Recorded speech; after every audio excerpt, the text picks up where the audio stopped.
Hi guys, ఇప్పుడు time వచ్చేసి 3:30 అవుతుంది. మా అన్నయ్య పానీపూరి చిప్స్ తీసుకొచ్చి పానీపూరి చేయన్నాడు. ఇంట్లోనేమో కావాల్సిన ఇంగ్రీడియంట్స్ ఏమీ లేవు.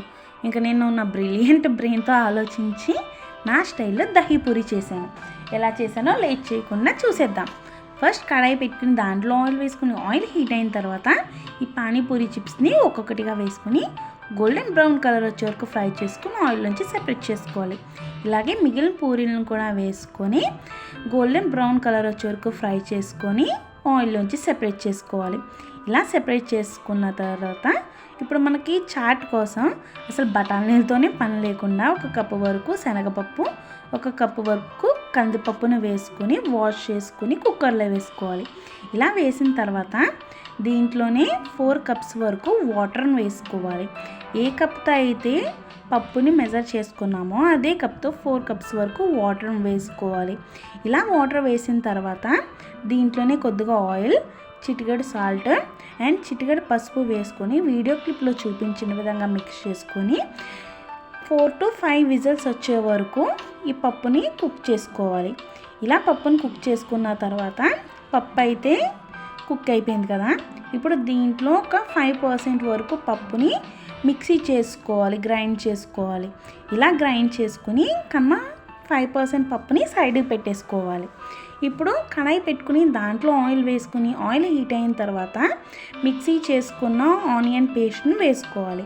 ఇలా ఆనియన్ పేస్ట్ వేసిన తర్వాత కలర్ చేంజ్ అయ్యే వరకు ఫ్రై చేసుకోవాలి. ఇలా ఫ్రై అయిన తర్వాత దీంట్లోనే మిక్సీ చేసుకున్న టమాటా ప్యూరీని కూడా వేసుకుని అంతా కలిసే విధంగా మిక్స్ చేసుకోవాలి. ఇప్పుడు దీంట్లోనే కొద్దిగా అల్లం వెల్లుల్లి పేస్ట్ వేసుకుని మళ్ళీ ఇదంతా కలిసి ఆయిల్ సెపరేట్ అయ్యే వరకు దీన్ని మీడియం టు లో ఫ్లేమ్ అడ్జస్ట్ చేసుకుంటూ మిక్స్ చేసుకోవాలి.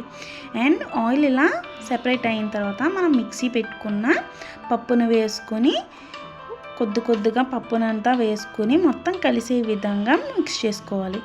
అండ్ సైడ్కి పెట్టుకున్న పప్పులను కూడా వేసుకొని అంతా కలిసే విధంగా మిక్స్ చేసుకోవాలి. ఇప్పుడు ఫ్లేమ్ అనేది లో ఫ్లేమ్లో పెట్టుకోవాలి. ఇప్పుడు దీంట్లోనే చాట్ మసాలా, కొద్దిగా కారం, గరం మసాలా అండ్ ధనియా పౌడర్ కూడా వేసుకొని ఈ మసాలాలన్నీ కలిసే విధంగా మొత్తం మిక్స్ చేసుకోవాలి.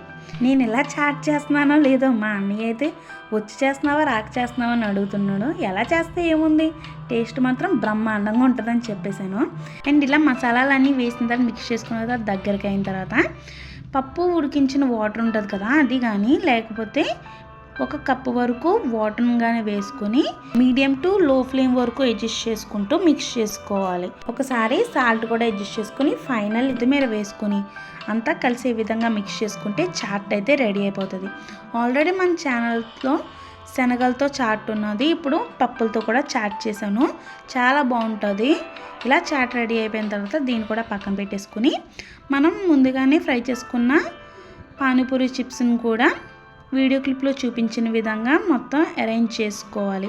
ఇలా అరేంజ్ చేసిన తర్వాత ఈ చాట్ని వీడియో క్లిప్లో చూపించిన విధంగా ఈ పూరీల్లోకి హాఫ్ వరకు ఫిల్ చేసుకొని వీడియో క్లిప్లో చూపించిన విధంగా అన్నిటిలోని వేసుకోవాలి. అండ్ మీ దగ్గర ఉంటే సన్నపు మిర్చి, మరమరాలు అండ్ కార్న్ ఫ్లెక్స్ కూడా వేసుకొని స్మాష్ చేసుకొని వేసుకోవాలి. అండ్ కొద్దిగా సాల్ట్, కారం, చాట్ మసాలా కూడా దీంట్పైన స్ప్రింకిల్ చేసుకోవాలి.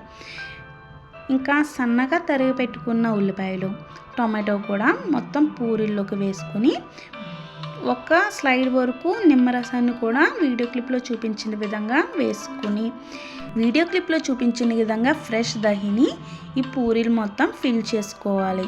ఇంతేనండి, హోమ్ మేడ్ దహీ పూరి అయితే రెడీ అయిపోయింది. కొత్తగా ఉన్నా కానీ టేస్ట్ మాత్రం అదిరిపోయిందని చెప్పాడు అన్నయ్య. ఇంకా మీరు కూడా ట్రై చేసి రెసిపీ ఎలా వచ్చిందో నాకు కామెంట్ బాక్స్లో చెప్పండి. వెళ్ళేటప్పుడు మన ఛానల్కి like, share and subscribe for more videos.